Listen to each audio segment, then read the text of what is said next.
Hello po sa nanonood ng video ko. Guys, magluluto tayo ngayon ng tinulang manok. So, ayan na guys, nagpalat na ako ng sayote. Saka iniwa-iwa ko na guys. Yung manok natin guys, nilagay ko na sa pinakuluan ko na guys. So, ayan na guys, tapos kung iwa-iwain yung sayotes. Saka ko naman titingnan kung kumulo na guys. So, pagtingin ko, hindi pa kumulo.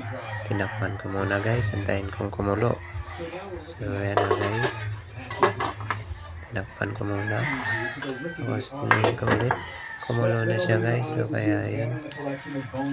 Ilagay ko na yung sayote guys. Sayote lang kasi yung available natin.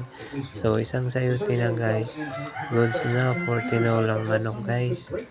So, ayan. Tinakpan ko ulit. Inantayin kong kumulo at maluto yung sayote guys. So, ayan, binuksan ko. Tinikman ko na yan guys kung sakto at tama ang timpla para sa tinulang manok guys. So, that's it for my video guys. Thank you for watching. Follow and share guys. Bye-bye.